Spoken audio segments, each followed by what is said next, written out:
Umapila naman ang ilang grupo ng mga guro sa DepEd na bigyan sila ng sapat na panahon para makapaghanda bago ipatupad ang 3-term school calendar sa susunod na pasukan. May paglilinaw naman ang isang mambabatas ukol dito. Narito ang report.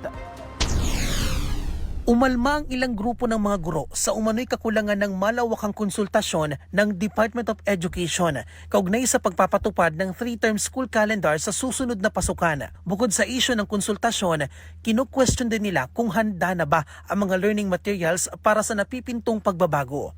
Dahil dito, nanawagan sila ng pagsasagawa ng pilot testing at pagbibigay ng sapat na panahon para makapaghanda bago ito ganap na ipatupad. Hindi pa tayo nakukonsulta.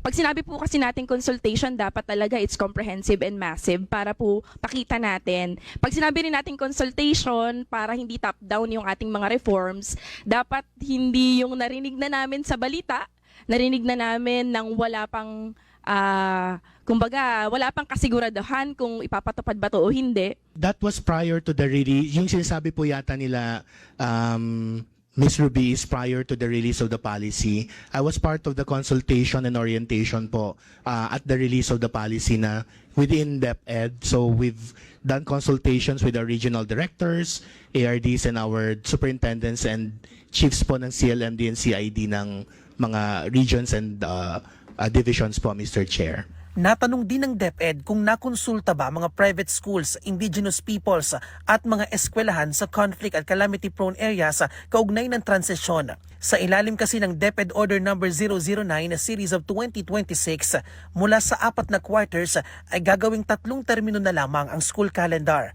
Layo nito na makumpleto ang 220 school days at makapaglaan ng 61 hanggang 62 na araw na tuloy-tuloy na pagkatuto.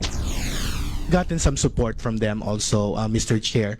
Regarding po dun sa mga indigenous people schools at saka yung learners affected by calamities, the 3-term school calendar cannot hope to really solve all of the problems. But what we can do is strengthen, for example, the modalities that we're presenting to them in terms of calamities. Kasi Ayon naman kay Pasig City Representative at House Committee on Basic Education and Culture Chairperson Roman Romulo, hindi bahagi ng rekomendasyon ng EDCOM2 ang 3-term school calendar. Gayunman, suportado niya ang mga hakbang para masiguro na makukumpleto ang maximum na 180 academic days.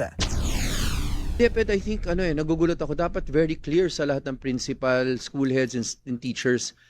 So again, dapat alam nung principals natin and teachers lahat itong mga bagong batas na to. Kasi sayang eh. Samantala, magsasagawa ang DepEd ng mga oryentasyon para sa mga school head, guro at iba pang stakeholders para ipaliwanag ang mga pulisiya at operational adjustments. Layo nito na masiguro ang maayos sa transisyon sa susunod na pasukan. Para sa totoong balita sa Bagong Pilipinas, Bian Manalo, Congress News.